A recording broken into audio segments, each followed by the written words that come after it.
On that note, how much time, effort, and money would you say has gone into the existing science that you guys have created, so we can, you know, give a Rough, value to rough, what you've done? rough beer math. A couple weeks ago, Joe and I figured that the four of us have probably invested over $100,000 in this project so far. And, and in terms of man years, somewhere in the neighborhood of a couple of man years. And what would you say the cost of your man years there would have? Well, let's put it this way, if we were charging it out to a Lockheed or a Boeing, a lot.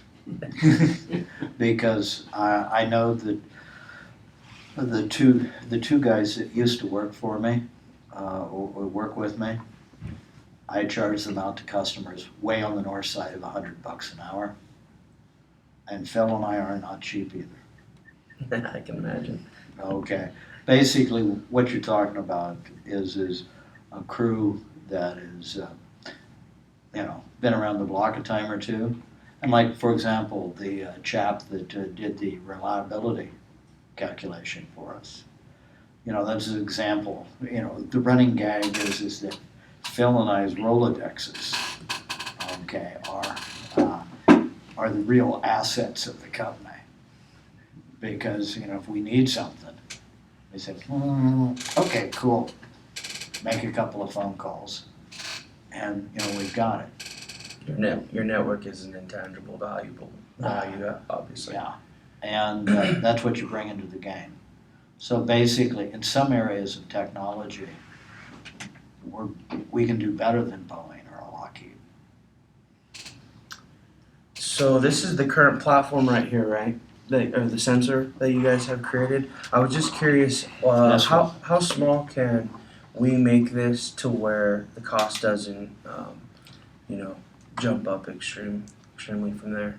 Well, obviously, the biggest part on that you were holding is the battery. And this battery is unique for the application of the military cockpit because it has to operate, not just be stored, but has to operate at upwards of 250 degrees Fahrenheit. So imagine you drop that in a pot of boiling water that would singe your skin immediately or blister you. This thing has to go do that at another 50 degrees or 40, 38 degrees. And do that every day, do that reliably, and do that safely in the cockpit of an airplane where we've got a human being and a rather large number of energetic devices. We don't call them explosives, because they're really not. But things that if they were to go off, or if that battery were to have a problem, we just can't have that. You hear the stories of cell phones catching on fire and things like that. We have to use a battery in this case that has many orders of magnitude higher safety than one batteries you have in your pocket. So that is a large element of this. Again, we go back, we look at the customer requirements. Oh no, and we have to do that for 7 years. That unit has to be able to go into the cockpit and be able to do its job without being replaced for up to 7 years at a temperature range of minus 60 to plus, I believe, minus 60 Fahrenheit to plus 250 degrees Fahrenheit. So in this case, big battery. In case of another application, we might be able to do it with a small replaceable battery.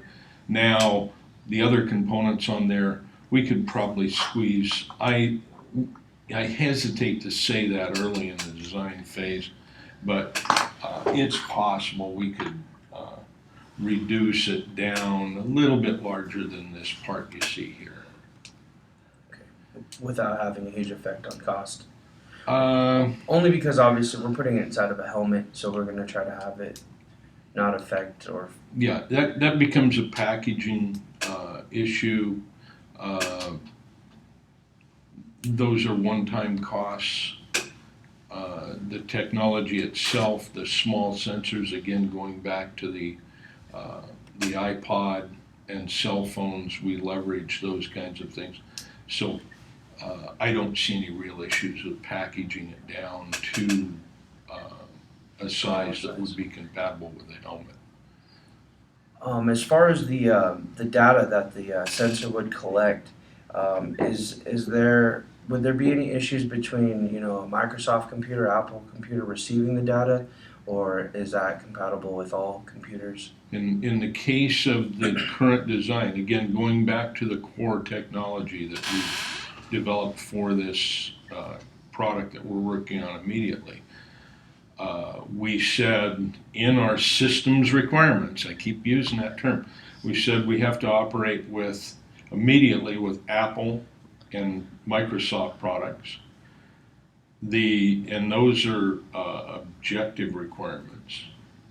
Things that we eventually want to get to, and we identified using the Bluetooth technology that we have, we want to be able to pull the data out with an iPhone if we need to. We also today can operate with Linux or Unix computers if we had a requirement for that. So the interface has been kept general as far as operating systems, to answer your question. And the data, the format of the data, we opted to go to very generic type of data sets, comma separated variable. Essentially any spreadsheet program written in the last 20 years can handle the data file.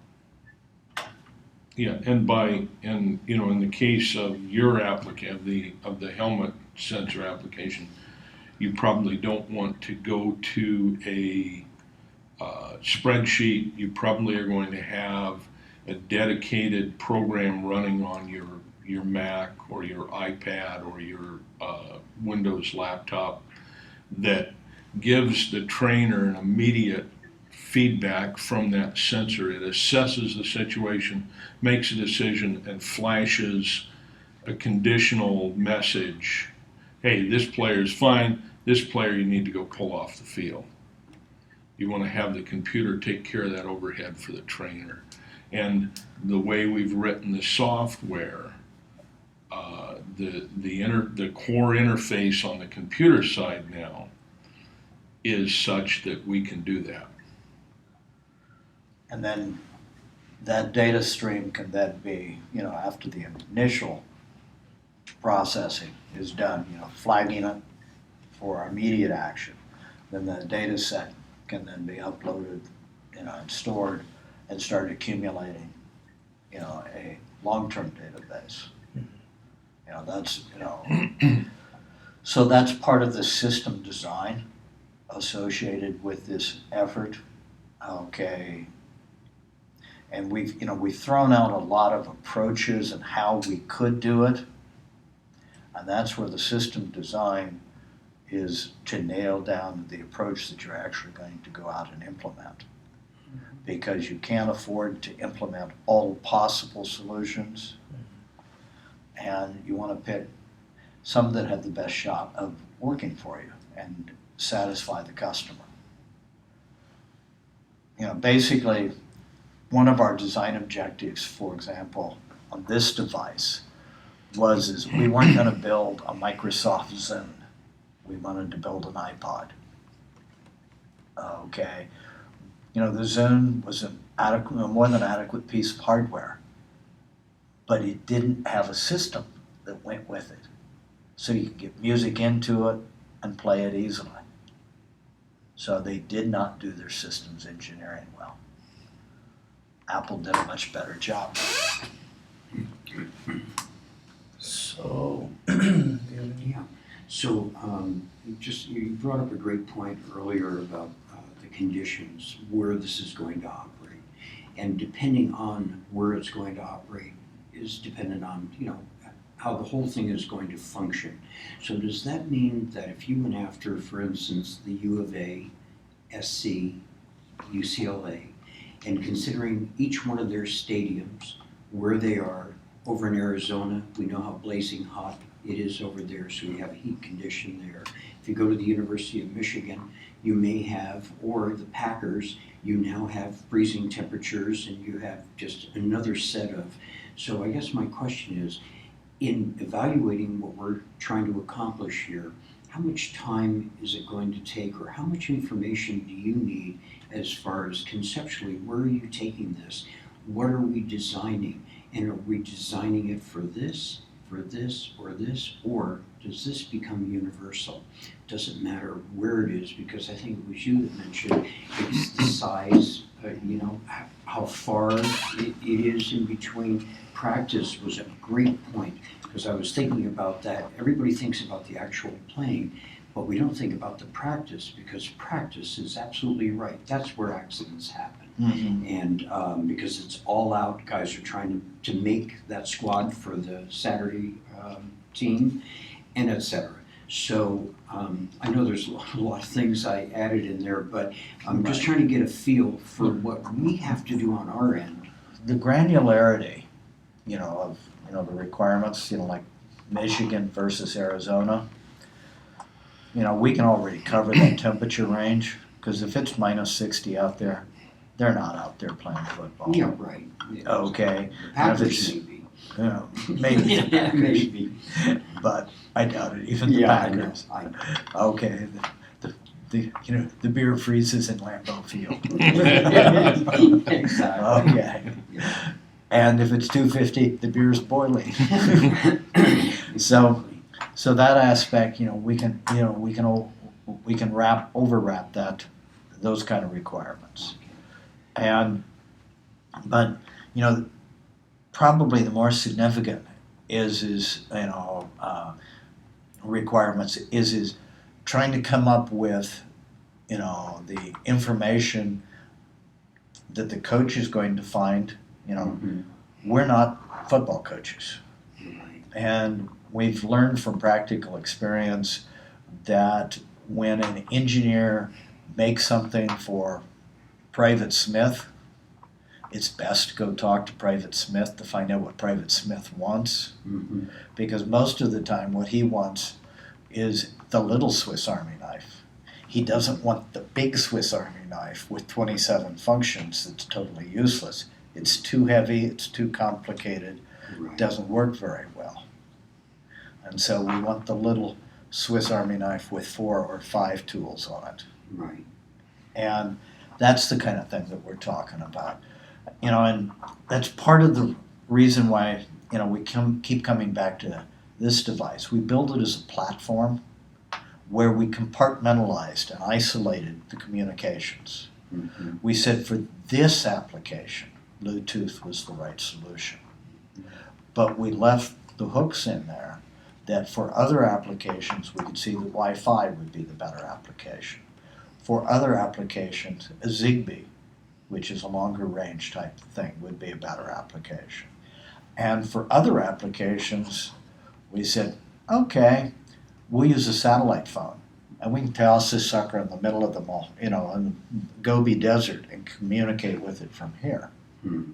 Okay, it's a little power hungry and we'd have to do our power management. But we've identified a comm layer for that. It's about this big. And so, we've compartmentalized all those functions. So it's going back to the Ford truck metaphor. Mhm. If we need oversized dualies on the rear, fine, we'll put oversized dualies on the rear. Right. So as part of our diligence and to assist you in getting there, would a coach be a person that would have the same that would be sitting here with us, and instead of us asking you, us asking that coach, so what Well- would you need? And being a hot topic as it is right now, I would think that would be invaluable. Yeah, let me back up a little bit and I'll respond to your question.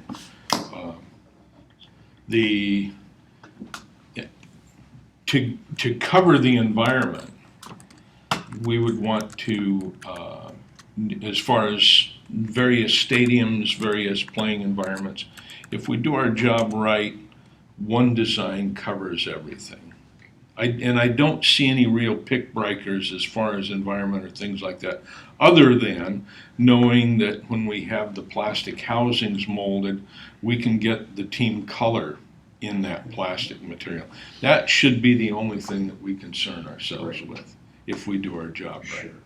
And I don't see anything in the basic technology that would prevent us from being able to service any high school to NFL team in the country. Okay. The other thing you briefly touched on training, and I'll give an example of a project that I'm supporting right now. It's one of the pro bono things that I do because we have to help the people that are coming up in our society, and I get to do that happily. BYU and the University of Syracuse have a research program going on.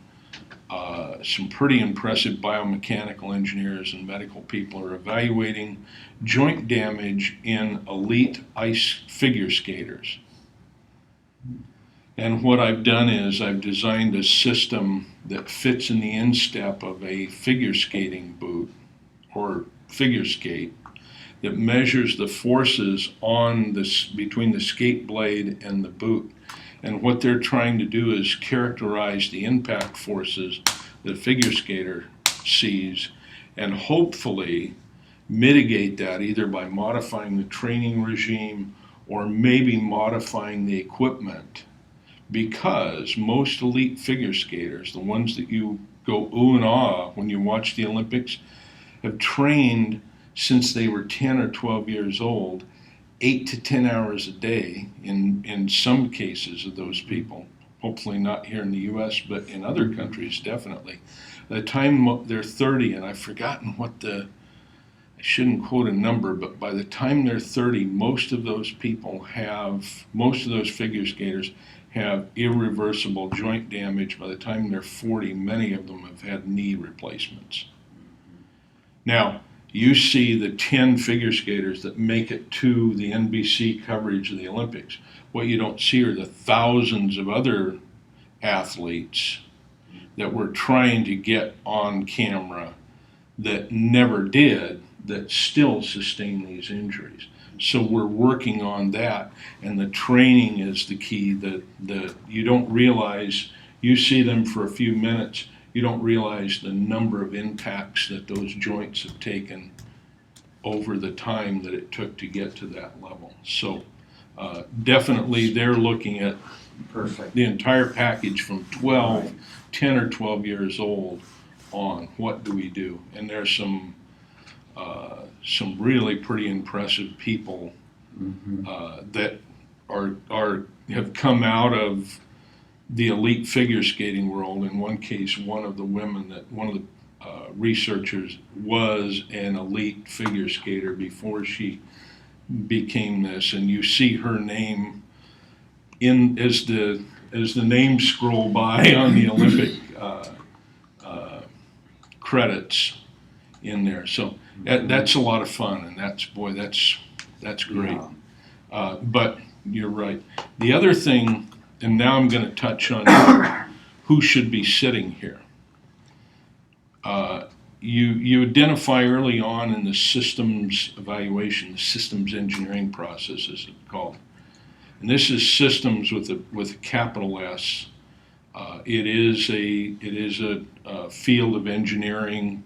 You get PhDs in this and do post-grad work. There are international societies of systems, capital S, engineering. One of the early things you do is identify all the stakeholders. Okay, so in this case, we've got the people that are going to design it. We've got the people that are going to use it. Okay, we need a player. We need a coach. We need a trainer. We need who's going to come up with the money. And eventually, all those people have to get, engaged early on in this. Well, there's another one. Let's look at the environment. We better get a lawyer in here. A lawyer on the litigation side. Mm-hmm. The lawyer that represents Junior Seau's family. Because at some point, this thing is going to have to be certified by an expert witness that the data that it took was indeed the data that needs to be presented in the courtroom. Those are the people that have to eventually sit at this table. Early on, it's the coach, it's the equipment manager. Yep. You know, Maybe a neuroscientist. Yeah, somebody that, yeah, absolutely. And I'm so happy that you said that, because James and I had that same conversation about the attorney when we were going through, what are we looking at here? Because again, somebody putting up this money is gonna say what's going on with this product, because eventually, at the end of the line, something happens, you gotta have that representation somewhere. And it has to be, for you guys, for us, for whomever. And this is going to produce a unique database. I mean, because, the ability to collect the data during a damaging event, Mm-hmm. okay, instead of just assessing, it's broken. How was it broken? And quantify that during the course. Right. That's sort of unique in trauma medicine. And particularly when you then start mapping it into repetitive injury type thing. Okay, where they're beginning to see that, in the case of traumatic brain injury, there is a cumulative effect. At this point in time, that's a supposition. They really don't have a whole lot of data to back it up other than, kind of anecdotal. This will start to answer that, this will seriously answer that question.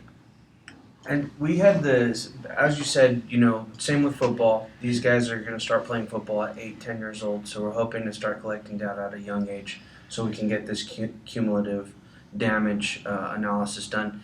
And if we needed 500,000 of these sensors, how long would it take to procure them if funds were available? boy, that's a tough one. Assuming that funding were there, given the manufacturing resources in the world, and immediately you're probably looking at going to Asia.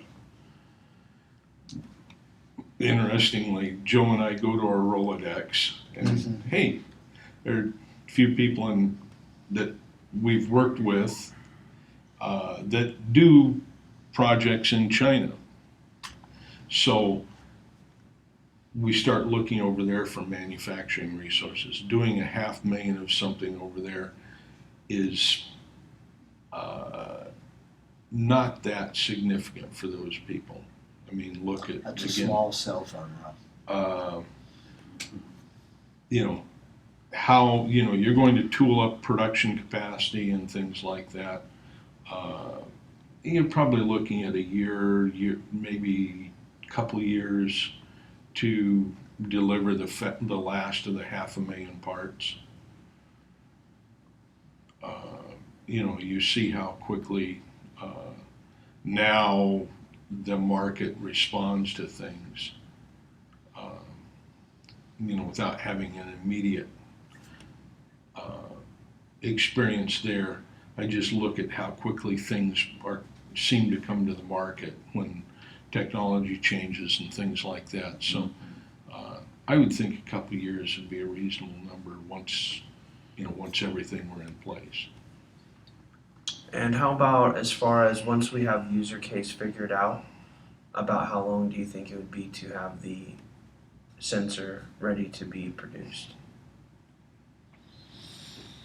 Just as a timeline for someone who's looking to invest, they're obviously going to ask us. Oh, absolutely. No, that's a fair question. Probably the critical question, because they're going to be looking at return on investment, this type of thing. Mm-hmm. Yeah, well, and there are a lot of people, I think, as you said, this is a hot topic. What's going on here today in this room has been going on in other rooms around the country for several months now.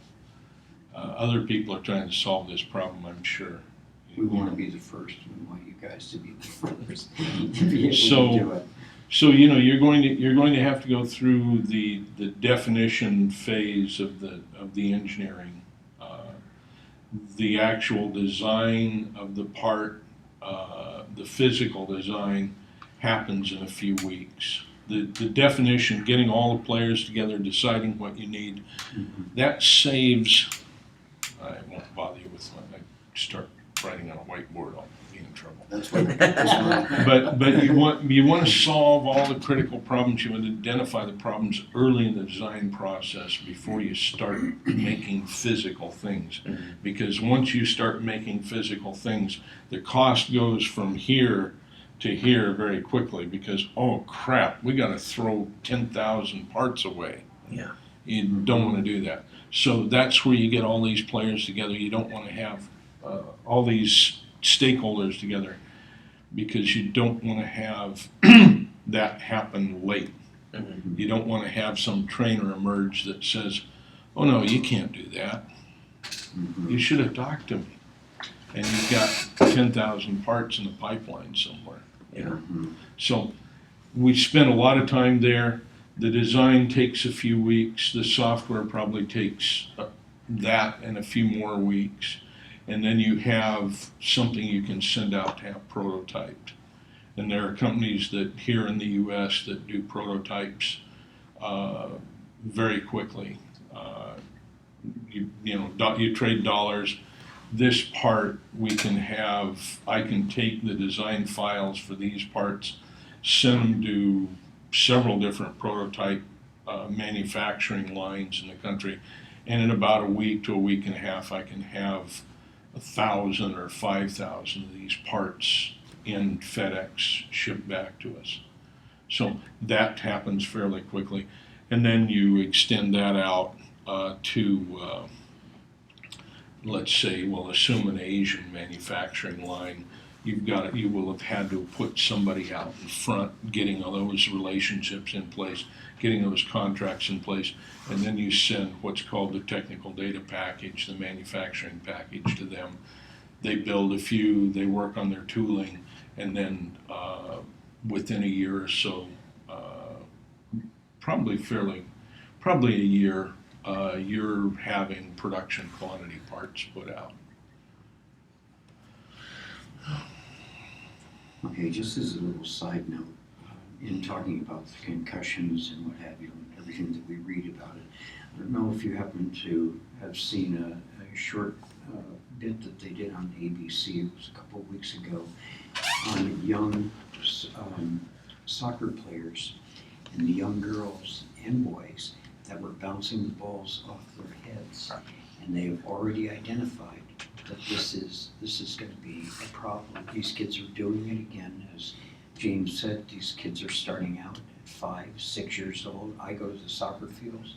They're running around with cleats on this tall. They can hardly walk, and mom and dad have spent, $30 on a pair of shoes for them.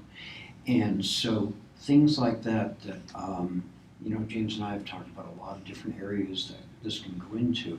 My feeling is, if this is successful and we do what we think that this is all capable of doing, we must move very quickly so that the adaptation would be to the motorcycle helmets, to the soccer, that somebody's going to come up with something for these young kids that are playing soccer, because in that report they said it is right there. This is ground level, that this is a major problem. Right. And I handed James an article a couple days ago on this young player from Oregon, Right. that is now a concussion state football player.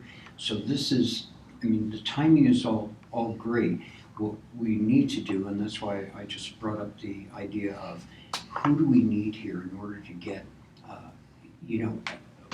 obviously once we talk to the investor, to be able to say, who are the players here? Do we get, and we can get coaches. We could probably easily get a high school coach or a community college coach a lot faster.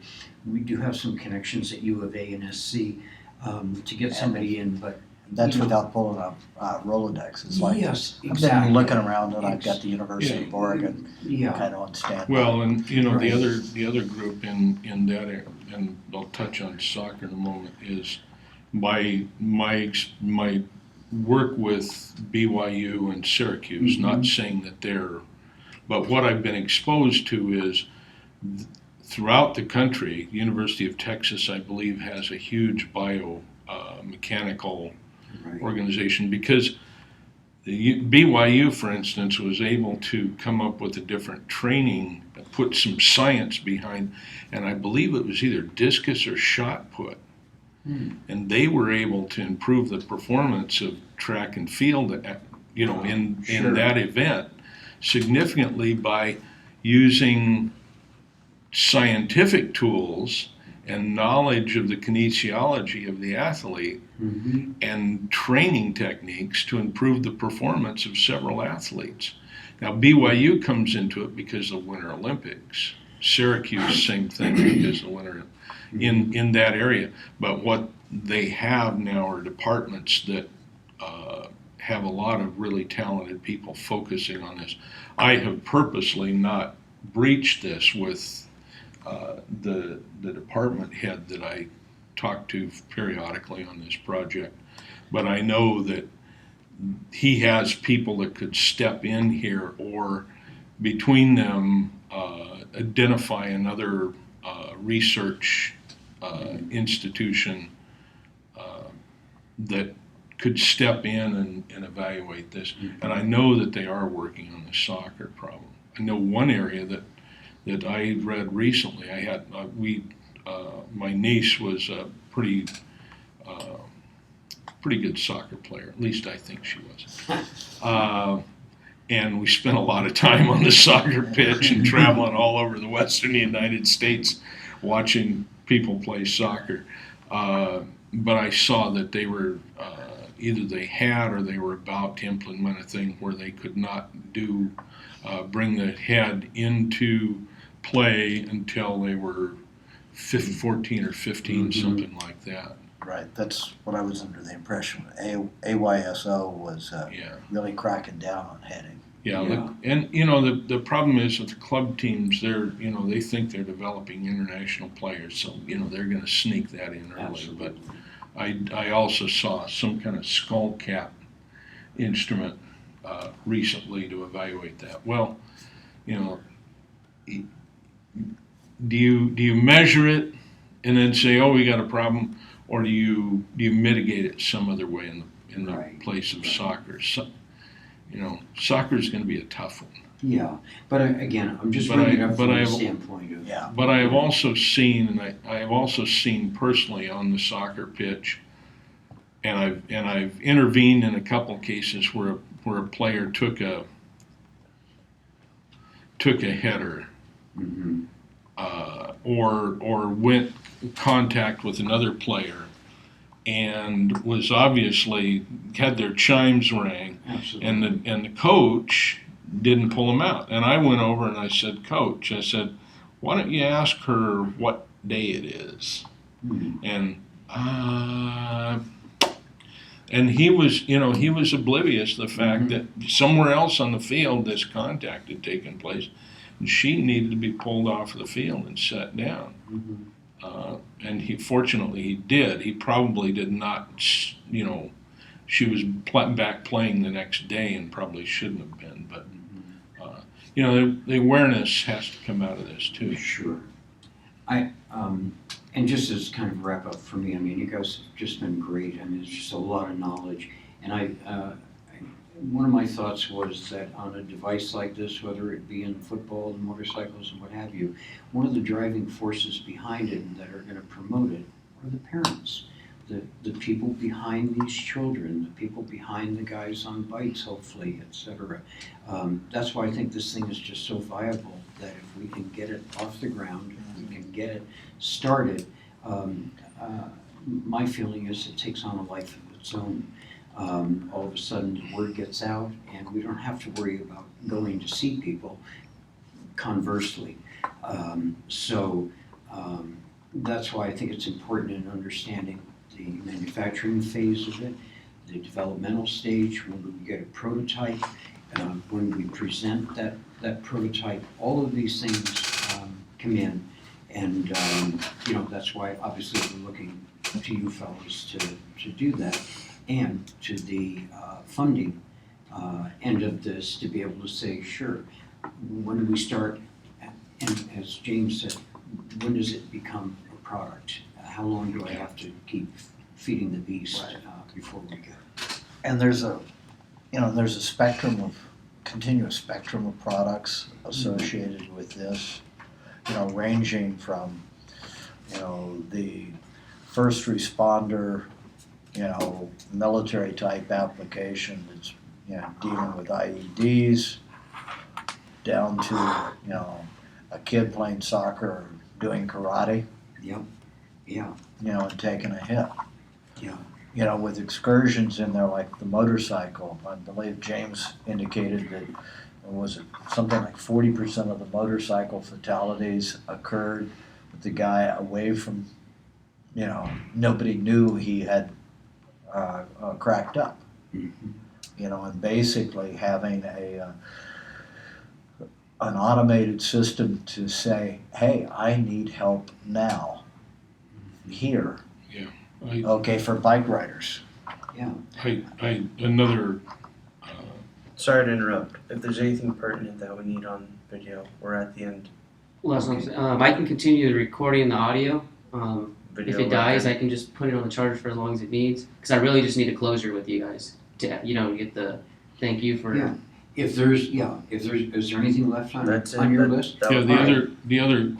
other part that I'd like to get on this Yeah. that we have to address is logistics training, and that's in the DoD type world. In the real world, it's the Apple experience, and we have to have a product that is easy for the user to use. It has to be well supported, because if you don't do that, the first time that the user runs into a problem and it doesn't work, it's of no use to them anymore. Exactly. It becomes an impediment. So Yep. that has to be brought into this picture as well. You have to get this thing as close to the Apple experience as possible to get it accepted. Great And that point. can be the differentiator on this. Mm-hmm. Great point. Thank you. Okay. Well, thank you guys for your time, and we look forward to going forward with this. And I think we're gonna help save a lot of pain and suffering of athletes, and hopefully save some lives and make for a better future.